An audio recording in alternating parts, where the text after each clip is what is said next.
All right. Well, first of all, Daniel, like always, looking forward to talking to you and appreciate you taking the time. I know you're busy right now, especially with basketball. And obviously, I say this all the time, and I had a meeting with the AD the other day, and I was just telling him about how happy and proud I am of you and Javi of just like what you guys have done. Just obviously, like I had some sort of role in that, doing a little bit of you guys working with me, but I'm just super proud of you guys of kind of getting out there and doing your thing. And obviously, we're going to talk to Javi here in a couple of weeks as well. But I appreciate you getting on here, and we'll kind of catch up a little bit and talk about how things are going down in Louisiana. So just to give the people, because this is your second time on the doing these calls, just to give the people that maybe aren't going to go back and listen to the other one or whatever you wanted to say about it. Just tell us about your path. What got you from obviously being a student at WVU, and I think I was thinking about this too. You interned with us. You were either our first or second intern class, I think, at Pro, when we started kind of revising the internship. And I don't even remember what year that was. 2020. It was 20. Yeah, so you were like one of those first couple groups of interns. But start there and kind of walk us through how you got, give us the kind of the cliff notes of how you got to where you're at, and then go ahead and tie that into what your role and responsibilities are down at Southeastern Louisiana. So my name's Daniel Shaver. I started as a intern at Pro Performance, a private facility up in Morgantown. And while I was there, I had the fortune of working for Adam here, who took me down to Fairmont State, which got me my introduction into collegiate athletics. Started as an intern and eventually moved up to being an assistant there. Was there for over 2 full years. During that same period, I worked at West Virginia for football. Was there for over 2 years as well. Had a little bit of a sidetrack in there where I worked for the nutrition department for about 7 months, which got my foot into the Division I world. And then after meeting Chad Snodgrass, who we talked to last week, he took me down to Old Dominion after that for my first full-time job, after graduating with my graduate degree from WVU, which ended up leading me to Southeastern Louisiana for all sports, basketball and volleyball, which thought I would stay in football my whole career, but here I am. Definitely been a fun time so far. Definitely a massive learning curve coming from, 2 big football schools back to back to now basketball and volleyball only. There's no football, I've got beach volleyball, indoor volleyball, women's and men's basketball. I am actually a director of my own weight room, so I do have my own facility here, which has been a challenge maintaining and trying to get renovated at this point. I desperately needs one. So it's been a blast so far. Been in about 6-7 months down here. And yeah, I mean, it's new territories for sure. Yeah, it's funny you say. I actually forgot about the whole nutrition thing, that you weren't originally interning with football on the strength side. You were interning with the nutrition side, and Chad saw your big powerlifting body and was like, "Man, that guy's in the wrong side of the weight room right now." Probably. Yeah. Took the initiative to hire me over there, and yeah. No, that's cool. I actually forgot about that. And that's just, again, one of those other examples of just doing something to get yourself out there and expose yourself and meet somebody and like network with somebody and have somebody give you a chance. It put my foot in the door pretty quickly, which is funny enough because I still talk to the nutritionist from West Virginia. Now that I run my own weight room, I'm like, hey, like, can you give me some advice on some snacks to buy and things like that? Right. I'd like to definitely come back to that in a second, because I did look on your guys' like athletic department website, and I did see that you guys have a nutritionist, but I wasn't sure how much you got to work with them and how much they helped with your athletes or whatnot. But we'll come back to that in a second.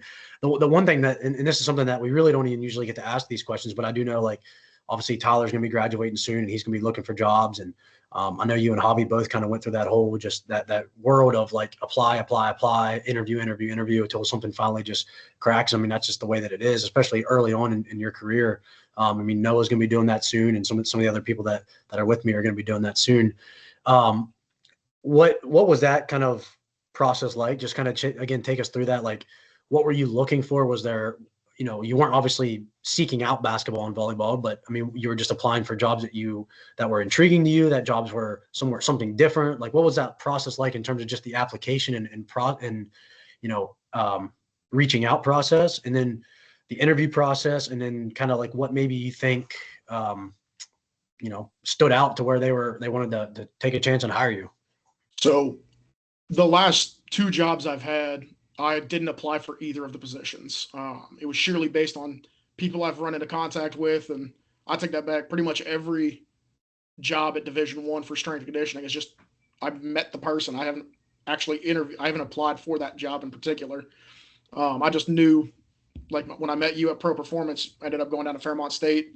I applied for nutrition, actually ended up going to strength eventually.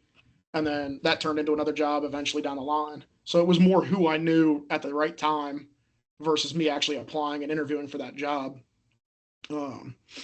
But coming down here from Old Dominion, I actually didn't apply for this job, didn't know it was a thing. It was actually never posted because it was an emergency hire.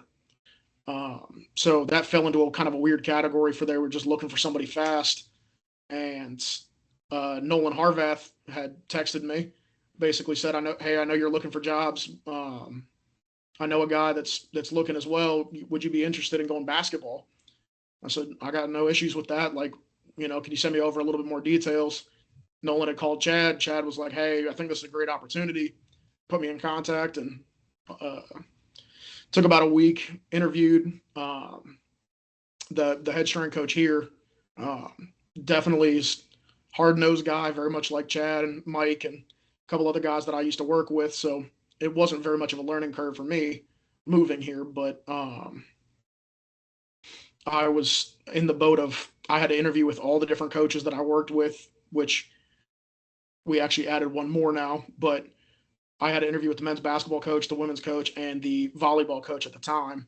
And they all had to approve of me. Since all three were in different boats and they all wanted a different coach, and but I didn't really interview with the strength coach because he had kind of gotten the rundown from Chad. And so he's like, dude, I kind of want to hire you anyway. He's like, but you got to move here fast. I got a 2.5 week timeline to move from Virginia to Louisiana, which not a whole lot of time to upend your life and move, but you got to do what you got to do to kind of make it in this world. So. Yeah. And honestly, I now that you say that, I also forgot that it was kind of like the emergency hire situation. So it wasn't as much of like an application and all that process. And again, it's just one of those things where the door open like that, you got to jump on and take that opportunity. What do you think, like going back to some of the like questions and things like the coaches were looking for? Obviously, again, go from that football world of most, to an extent, most football coaches, I feel like you can kind of categorize them into they're looking for a certain culture and certain qualities from their strength coaches, but also then instilling those same things in the football athletes. And I guess you can maybe make the stretch that all sport coaches want that same mentality. But what were maybe some of the unique questions that they asked, or some of the unique things that they were looking for that maybe either you weren't as prepared for right out of the gate, either in the interview process or actually when you showed up, or things that that you were going to be able to check those boxes right away? So the biggest one that I remember out of the gate was what is my background with like rehabbing injuries. I guess in previous positions here, injury rate was relatively high for athletes, and I'm not sure what was the cause. It could have just been an off year and just for some unknown reason people got hurt. But when I was at West Virginia, I helped to rehab guys. When I was at Old Dominion, I was the primary person doing rehabs for the injured athletes. So I came from a borderline rehab background when I was with D1 athletes. So I got to explain to the coaches like, hey, I do have a background in rehabbing long-term ACLs and, coming off an Achilles tear. I had guys with Jones fractures and things like that. So I already knew a lot of the issues that could come up with basketball. I've already worked with them, which sold the basketball coaches more on the side of like, okay, he can help our guys kind of get back quicker because he's already been through this process. It's not the first time he's doing this. And the other one was, can you match the culture that we have, or can you build a culture, you know, and help initiate that? Because basketball's the way the portal works now, most teams are new every year. You only get 4 to 5 kids that stick around every year. We had 4 kids that stayed from last year. So it was very much we have a whole new team, you know, a whole bunch of different people coming in. We need the culture set day one. Can you do that? And I was like, that's, you know, I'm more than happy to instill what you need, you know, because I'm following you. What do you want? A hard nosed team? Do you want, you know, a super physical team? Do you want an athletic team? Like, you know, what's the kind of the goal here? And we're a very hardworking, aggressive team. That, I mean, we're not the most aggressive in the country, but we play full court, full game. So we'll run full court pickup the whole time. So had to be very much in shape, had to be, you know, kind of pretty relentless when it came to, you know, how we did things and how we kind of approach training was, you know, hey, tough shit. This is going to be, you know, this is going to suck when we're conditioning, but you got to be able to pick up 94 feet. You know, baseline to baseline, you got to be able to do it because that's what coach wants. So I had to explain to him that I can do what he wants, you know, and he really didn't care much about the X's and O's behind what we do every day. Like, however you think you need to train them to get what my culture needs to be, that's your domain, that's your area of expertise. You know, I really don't know much about it, but that's why I'm hiring you, you know. Yeah, no, I think that's awesome. I think, and you're exactly right. The transfer portal is crazy. I mean, it's probably worse at the D1 level, but it definitely, especially in basketball, the D2 level, it's bad. I mean, this year, if you look at the 8 guys that we play the most, only 3 of them are returning guys. The other 5 guys are all brand new guys, and 4 out of the 5 guys are one and done guys. Like, this is their last year of school, so it's like we're not going to have any of them back again next year. So it's like you're trying to teach a culture or whatever in basically 2 months before the season starts, and then so it's very interesting. And it's something that we're like, you have to like expedite the process now and hope that you have some guys that stick around that can kind of help you instill that. But I do want to come back to that in a second and kind of touch on the culture thing. But the injury, the return to play aspect, the injury, kind of what's your overarching like philosophy on that? Like, how much are you, you know, talking to the trainers and saying, the trainers being like, hey, here's how hard you can push them. This is like the line that you have to stay behind.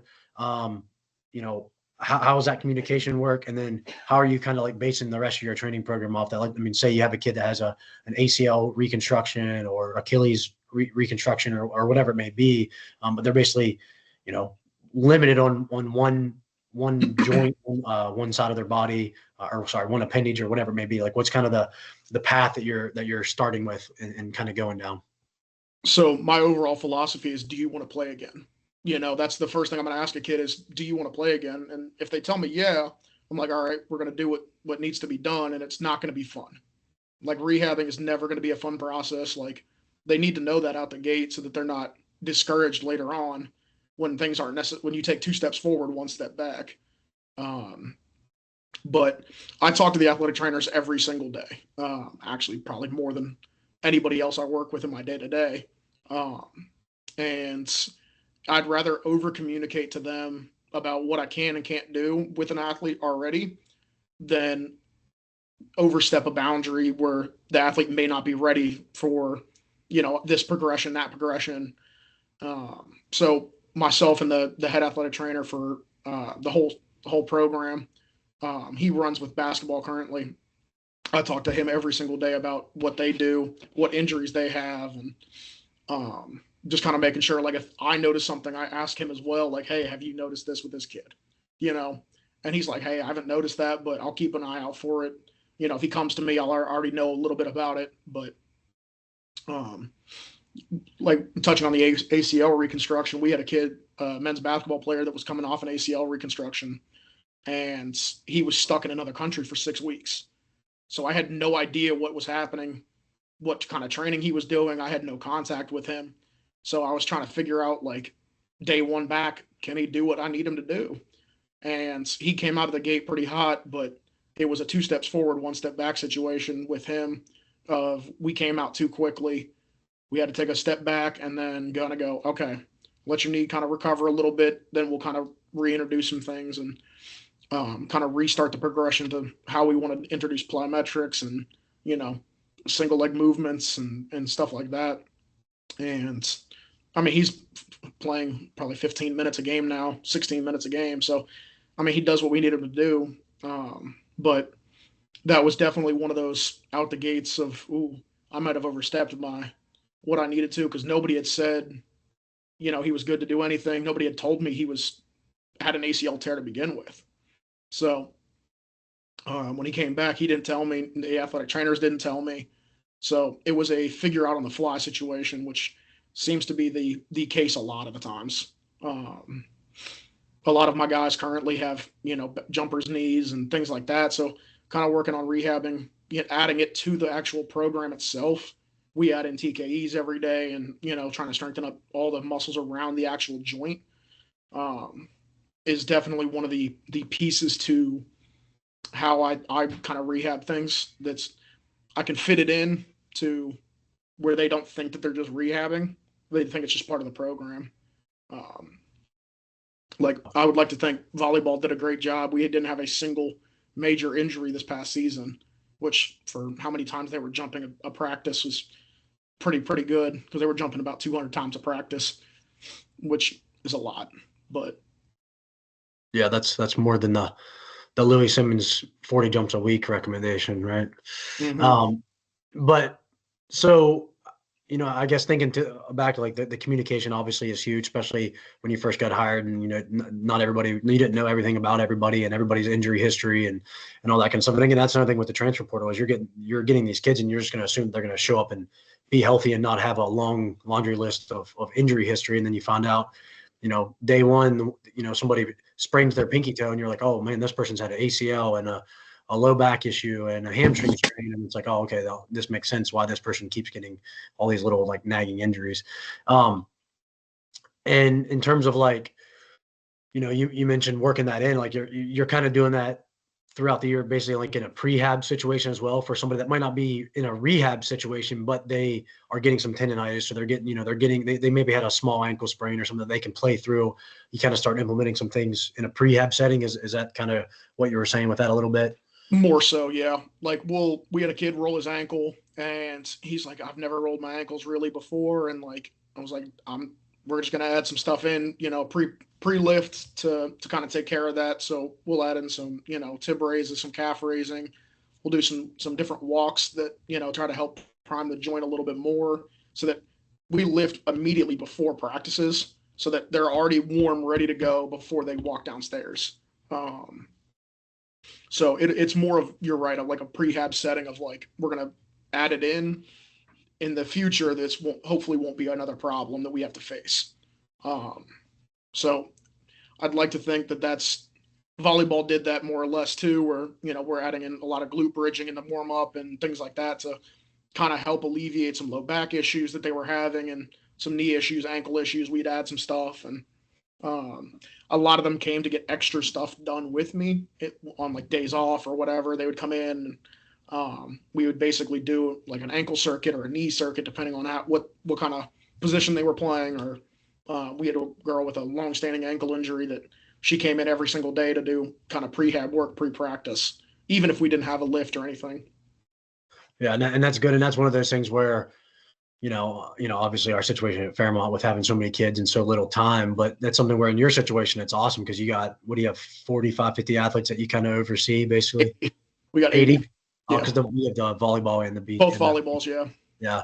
So, but I mean, 80 kids is still a lot, but especially with you having your own weight room and, volleyball's in season while basketballs are kind of in their preseason, you kind of can fluctuate and have your schedule where you get a little bit more time where you can have some kids come in and do extra stuff that unfortunately at Fairmont, we might not always have that situation because you try to come in at a certain time, the weight room might be full. There might not be a coach that's able to help you or space for you to be able to do any extra stuff. Which that was kind of the next thing I was going to ask is like, you don't have to go back and necessarily talk about volleyball schedule because I know you and I had chatted about that a little bit, a while back, but kind of just take us through like now that men's basketball, women's basketball are in season, kind of just give us like a little bit of a look into what their weekly schedule looks like in terms of like what days they're lifting, when they're traveling? What do you guys do on travel days and travel? Do you do any travel lifts, like any little like microdosing type sessions, like on the road? And I know you're probably traveling with them sometimes and not traveling with them, depending on what else going on. But especially during this time of year when you might not have as much schoolwork and other stuff going on, what is kind of that training schedule usually look like now that they're in season? So volleyball, we did kind of an experiment where we lifted 4 days a week in season, and they were short, 15 to 20 minutes in and out, and we would do game day primers as well. So they were lifting borderline 6 days a week. We were playing 2 games a week at least, which definitely was an interesting experiment to run for myself. I'd never done that with athletes, to run basically a 6 day a week program, but it seemed to work out pretty well. We got stronger throughout the year. Got a girl that's squatting almost 405 for triples. So I mean, can you give us an example of like what one week would look like? Like when did they play matches? Like Wednesdays and Saturdays or something? So it was usually a Thursday, Saturday. Okay, so what would like that week look like? What would they kind of just maybe like the main lifts, that the main focus lifts of each day, and kind of what that would look like? So we would have the main movers on like a Monday would be some kind of clean or clean variation, and then back squatting, try to get that as far away as I can from the competition. And then we would do some kind of upper body. It might not be a ton, but just kind of get blood flowing, because they would lift pre-practice as well. So they would immediately go to the court after they were done. All of my teams lift pre-practice, so it kind of helps me. I kind of fought for that when I first got here, but Tuesday would be much more of a plyometric, and plyos were a hard one to kind of balance out because they're already jumping so much in. I never really trained vertical.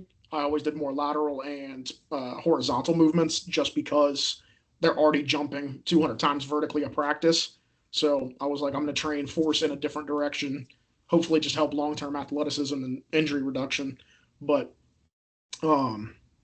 that would be more of the heavier upper. They would still do some kind of lower body. It would be usually our glute bridge day.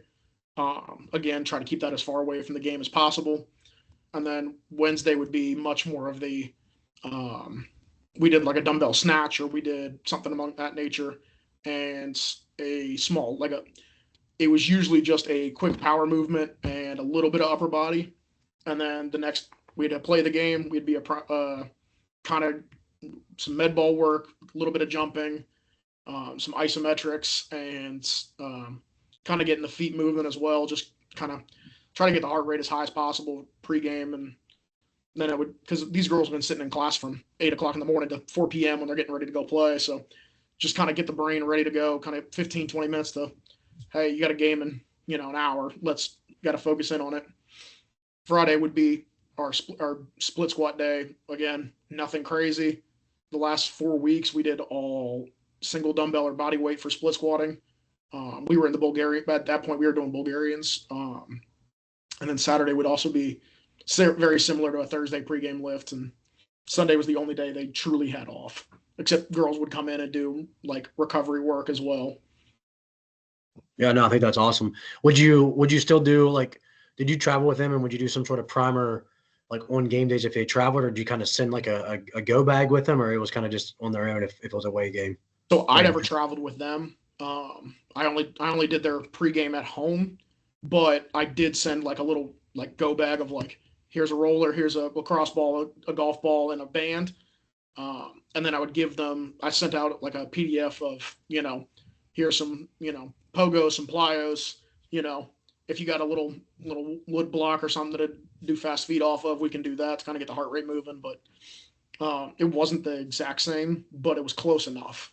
Yeah, no, I think that's awesome. I think and that's something I've seen just in the last 2, 3, 4 years, and in all realms, in the college sector, and even in the the professional sector. And I know when we talked to like Ryan Yeager, they're doing stuff. Guys will do a shoot around before a game, and then they're going to do like some sort of activation right then. And then you have, an hour or two before tip off, like they're going to do something again before the game, just to kind of ramp them back up and stuff like that. And, it might be something as simple as like a mini band row or a mini band walk, a banded row, and a light dumbbell snatch, just something to kind of just prime the system a little bit. And that counts as one of their, their list for the week. So I think that's awesome. And something the only team that we've really done that with at Fairmont is men's basketball. And again, part of that is just there's some days where trying to get those guys to lift would have been pulling teeth. And if I tell the coaches and the athletes that, hey, we're going to do an activation.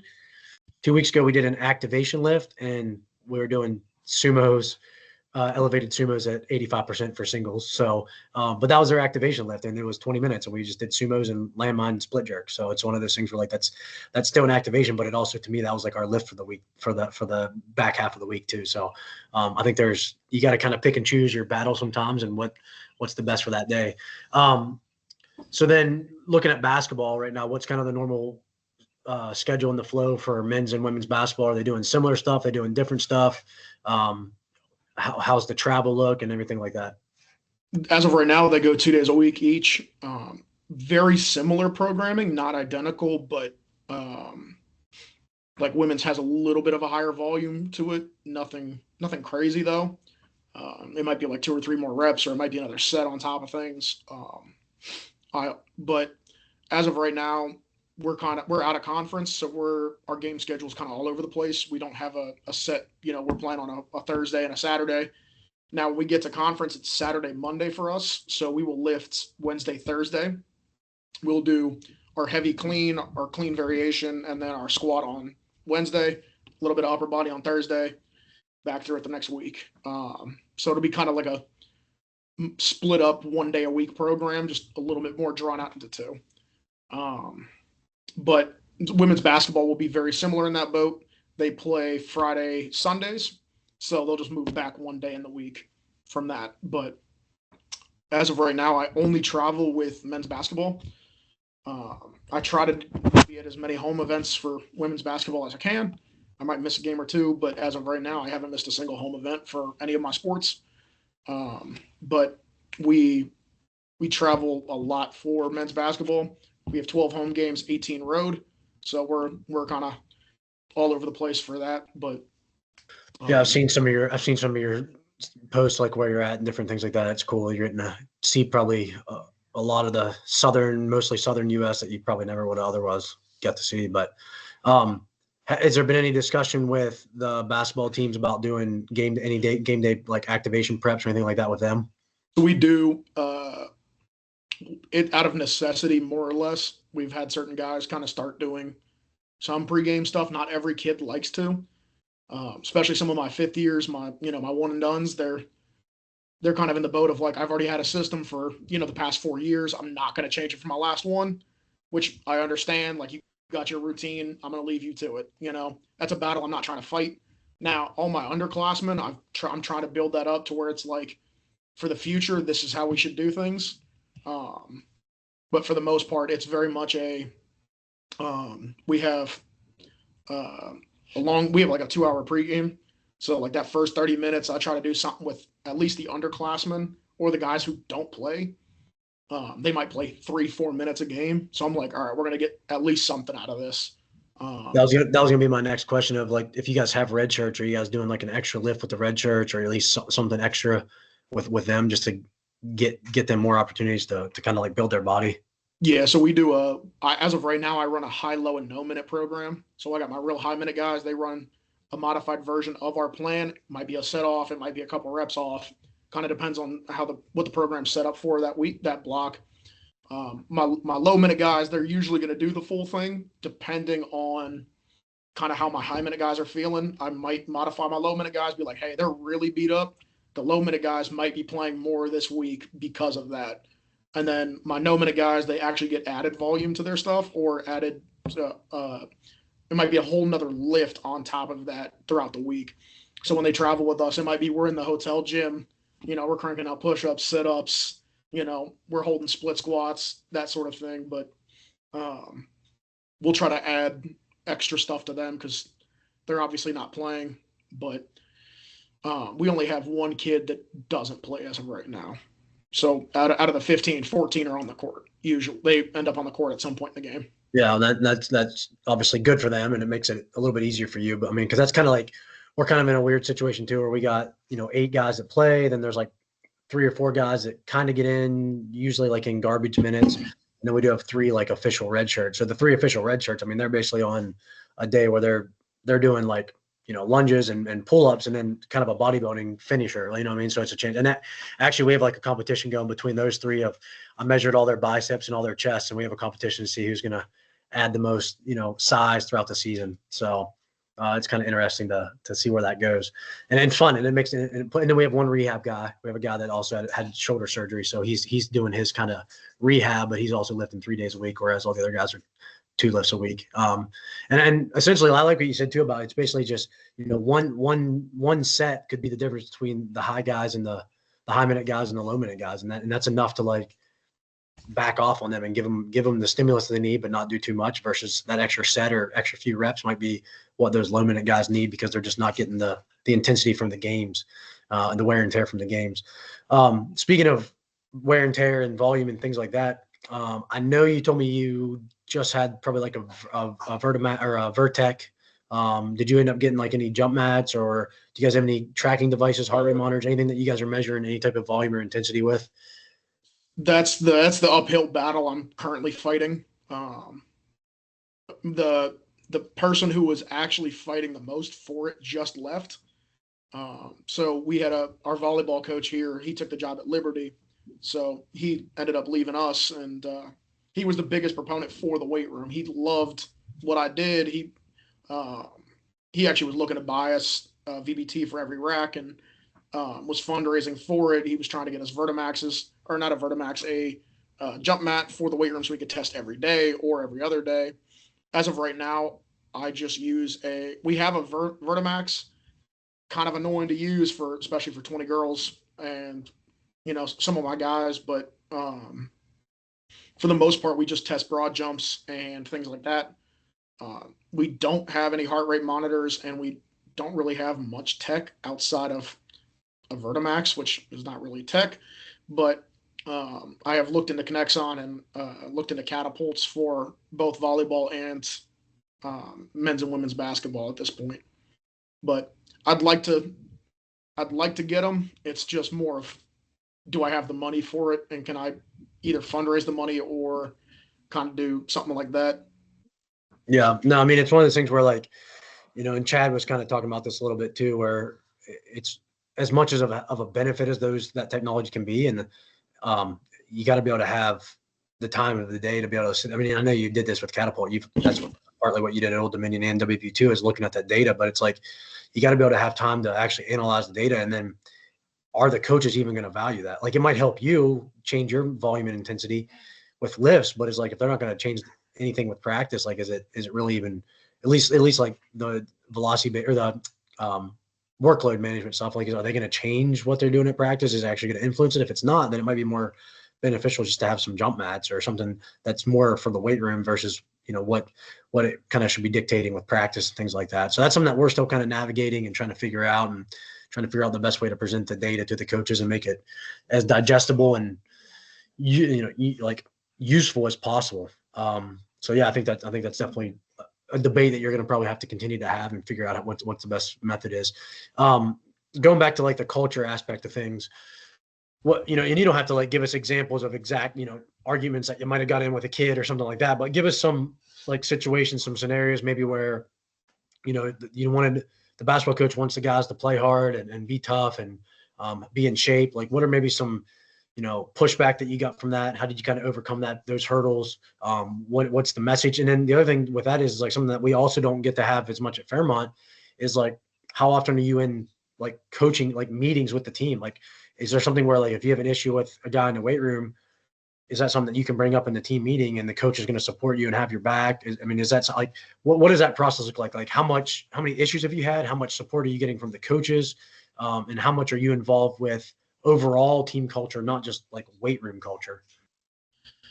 Really only had, I wouldn't even really call it really an issue. For the most part, a lot of the kids have bought into what, I'm kind of trying to sell them, which is a blessing because it's backed by the coaches, because they were like, we brought him here for a reason. He's backing up what we're talking about. So it made it very easy to these kids to be like, all right, he knows what he's talking about. He's looking out for us. And a lot of these basketball kids don't want to train. So it's like more or less convincing them like this is going to benefit you long term. So you might as well do it, you know? Um, but I only really had one issue with a kid who kept showing up late, which I hate personally. Like it was more like I had a conversation with him like, hey, why are you late? You know, and he just kind of was like, man, I had shit to do. And I was like, that's fine, but like, why are you late? There's no reason to be. And kind of brushed it off. And I told him like, look, if you're not gonna come in here with at least a positive attitude for something, like you're late, you might as well come in ready to work. If you're not doing that, you might as well leave for the day. So he did. He left and shot a text to the coach and said, hey, I had to kick a kid out of the weight room. Showed up late. I don't tolerate that. And he sent back a pretty quick text of, I don't tolerate being late either. We're gonna have a meeting with him pre-practice. And it was just me, the head coach, and him. And the head coach had my back 100%. He said, why are you late? He goes, we don't tolerate that. And he goes, man, I had stuff to do. And he goes, if it's that important, you should have told him. He's like, if it wasn't that important, clearly you should have been there on time. And it was kind of nice because then the coach was like, you can't even practice until you get your lift on.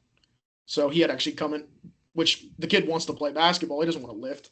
So he actually had to come with me, do a full lift during practice, which I was very happy about because he still got it in. We got our training done, but it was still a punishment for him to miss out on basketball practice.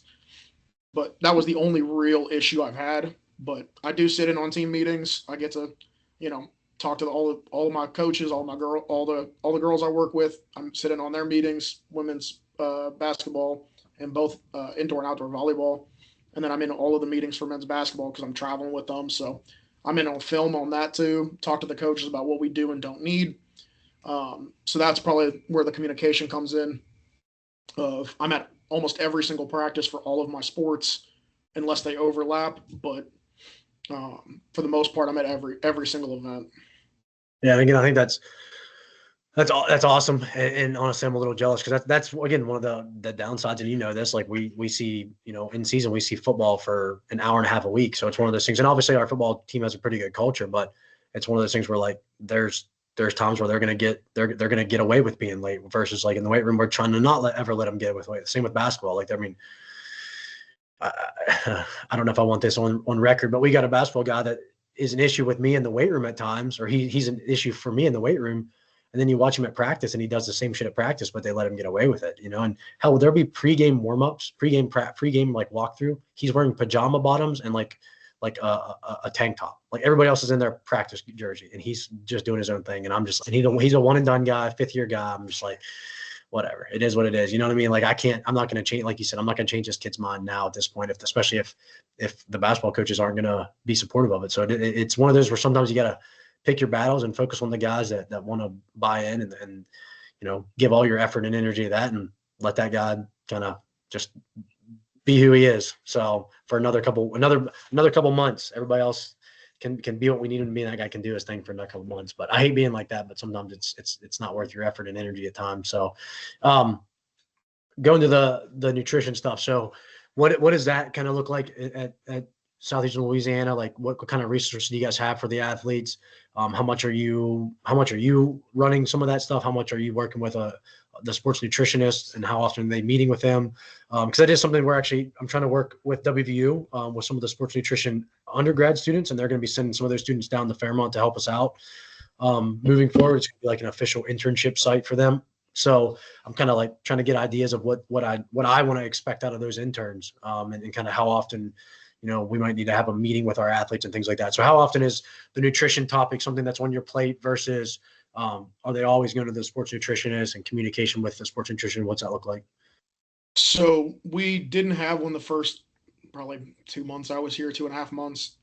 We have hired Rachel. She's wonderful so far. She kind of took over all of that, but for the most part, we meet once a week.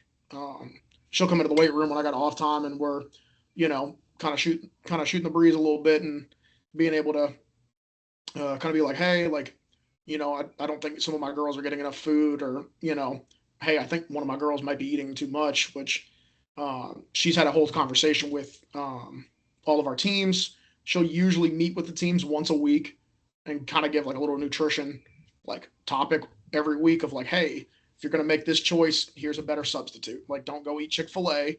You can go home and cook something better. And if not, one of your teammates can help you. You know, now I've set up cooking classes to help some of my people. I'll actually like help them learn how to cook, to try to be able to get better nutrition long term. Even for the fact when you're done playing, you still need to eat better. But for the most part, we have a full station for nutrition. It gets restocked every week. There's snacks out all day, every day. As long as there's a strength coach in the room, the nutrition center is open, which we're here most of the day. I'm not here all day, but I'm here most of the day. And my weight room as well has a snack bar. It's not as good. It's not as full size as the main weight room, but I do have milk. I have PB&J. I got protein. I got granola bars and stuff like that. I got fruit cups and something that they can eat pre-practice or during practice that just that little bit of extra fuel before we go and run for 2 hours at each practice, and every little bit's going to help because obviously this isn't a Power 5 school or anything like that where they're getting fed every single day in the facility, but we do try to teach them to make the better choices of, hey, don't go eat Chick-fil-A every single night, don't eat McDonald's. You can go home and cook. It's going to take you 30 minutes. I promise it's not that bad, but we have protein shakes for them to take and things like that. So it's better than most, but still not where we want it to be 100%. Yeah, no, I think that's awesome. And it's definitely something that, again, something I've wanted to have, and we're trying to just move forward with that. We'll kind of start to wrap up here, but I definitely want to ask, like, not only, I guess I'll ask this kind of two ways. So the first thing is, what's something that when you took over that job, when did you start? August 1st. It's basically been 4.5 months. What's something that you felt like maybe you weren't as prepared for as what you thought you were, or that you just you knew going into it you weren't going to be as prepared for it? And part of this is like you might not know this until like you have a summer and an off season and all that stuff. But just basically from preseason going into in season, what's something that maybe that you weren't as prepared for as what you thought you were, or you knew you weren't going to be as prepared for it? And then on the flip side of that, what's kind of been the thing that has been the easiest part of it, the things that being at Fairmont, being at Old Dominion, being at WVU has kind of made the job more smooth sailing. And as an example, like I wouldn't be able to do all of the my ability to manage time and my schedule and the consistency and the organizational skills. I wouldn't have any of that if I wouldn't have been with the Rockies. Like being in minor league baseball, scheduling food a month ahead for pre and post game, scheduling lifts, like having to call gyms in the town that we were going to of, hey, our guys are going to be there from these dates to this date. Like I need to be able to rent the whole gym and rent a CrossFit box or whatever it is for our guys to get in there and get a lift in. Like all of that kind of like behind the scenes stuff was huge for me taking over at Fairmont. It's more than just the X's and O's and coaching. So for you, what was something that maybe you weren't as prepared for as what you would have liked to have been, and then something that you definitely were, just ready to hit the ground running with? Two things with what I wasn't prepared for was the glaring lack of technique that some of these athletes had coming in.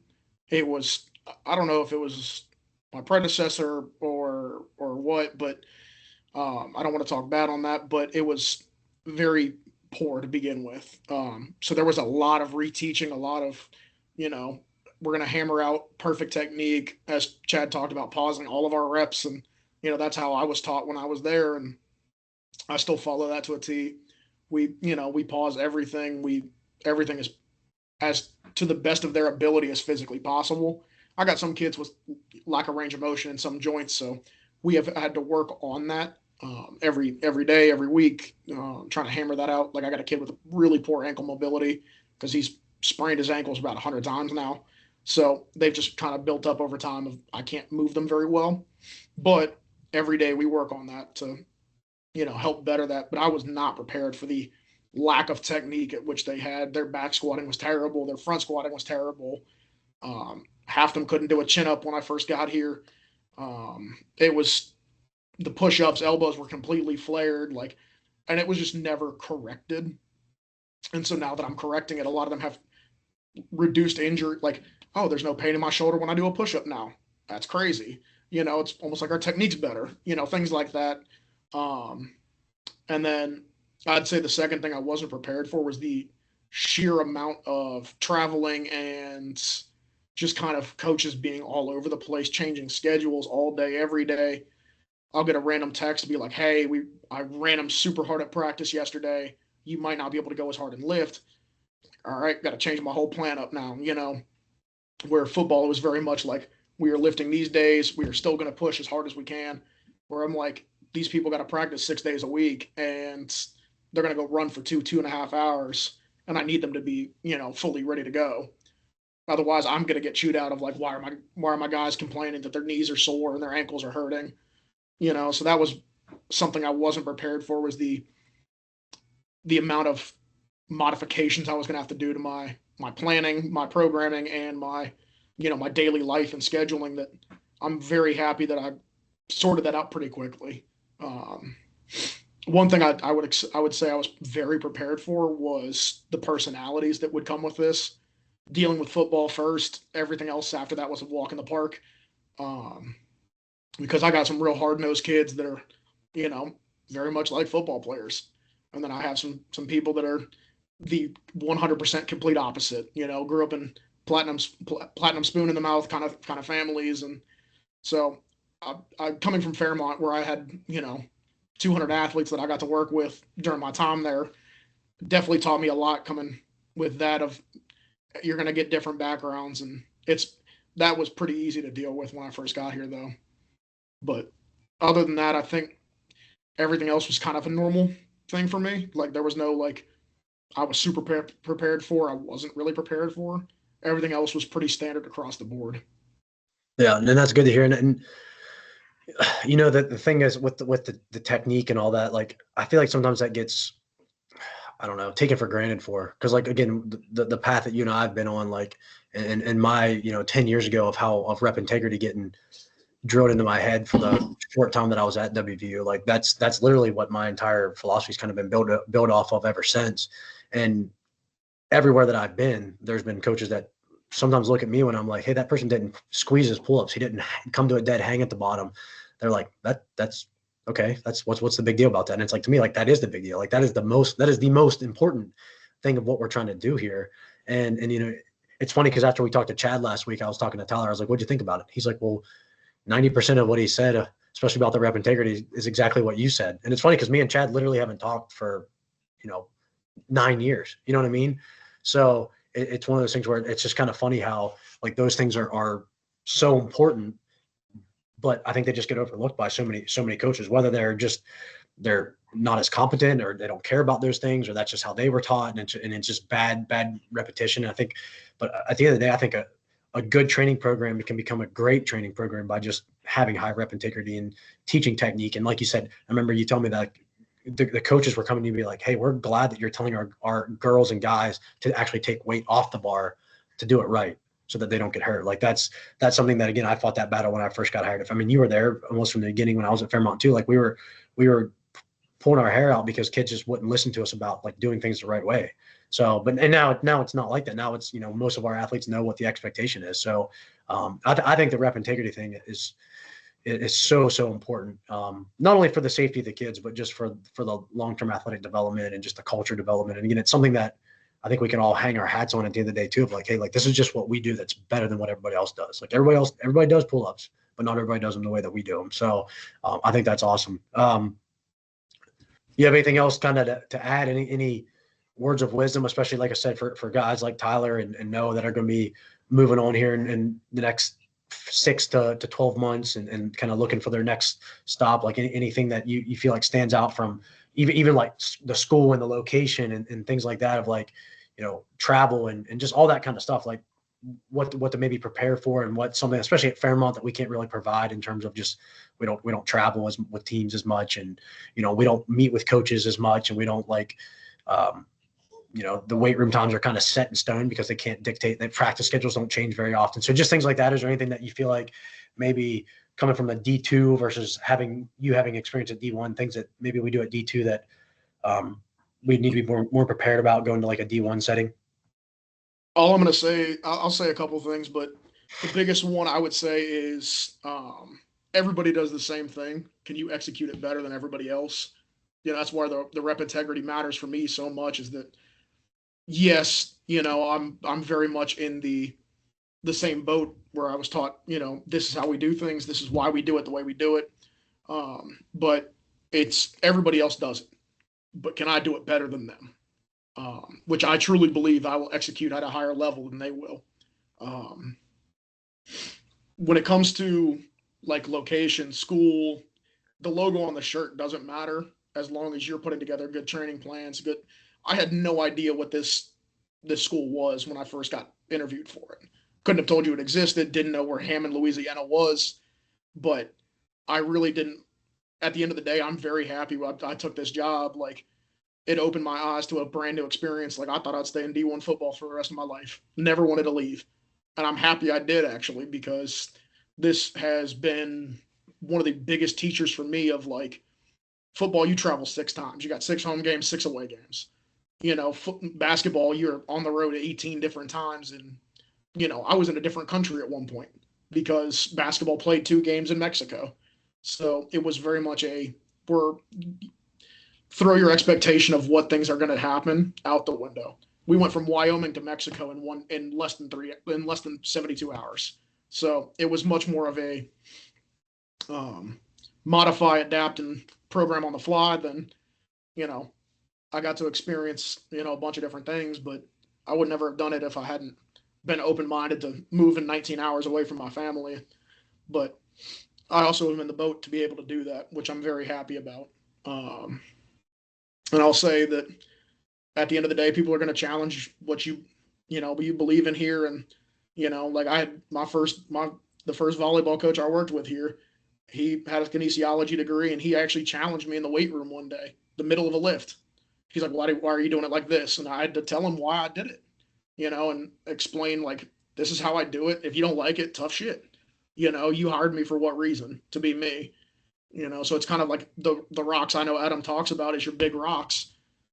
Live and die by those. Like, I'm a very simple individual when it comes to programming. I don't program anything that, I can't do myself or my athletes can't do on their own, but we're going to execute at a higher level, and the simple stuff works. And the volleyball coach thought we should be doing a little bit more advanced work. And I said, well, the girls' technique sucks on a basic movement, so we're going back to the beginning. I was like, and until they sort that out, we're not going any more, any less. But we, started from the ground up, and now, I got girls that are, box squatting in the 400s and, things like that. But we started at 135, or we had a girl start with the empty bar because I learned pretty much 3 weeks in, she can't axial load at all. But it was based on standing on the basics of, I want my technique to be perfect. I want people to be dedicated to what we do. And, I keep things simple. Those were my biggest 3 rocks that I had, and Adam knows those were my big 3 rocks when I was at Fairmont State, and they've never deviated. Yeah, no, and I think that's the thing is like, you might change your like X's and O's sometimes, but the logic and the reasoning and like you said, the big rocks and the kind of your foundational principles, like they need to kind of stay locked in. And if rep integrity and doing things right is the underlying thing to what you're doing, then it's like, that's what you got to stick to. It doesn't matter if you're doing power cleans or push-ups. Like, it's got to be, we're not going to progress until we've mastered this and become kind of experts in it. But no, I think that was awesome. Great thing to wrap up on. I think Noah said he's driving. I don't know if he's got any questions. Dougie, I don't know if you got any questions before we let Daniel go. I just wanted to say thanks for hopping on. It was cool to hear your experience, and it was very humbling to hear a young coach that's so well put together. That's all I want to say. Thanks for hopping on. I'll say this, Adam will know I was not this put together when I first started for him. No, Definitely changed.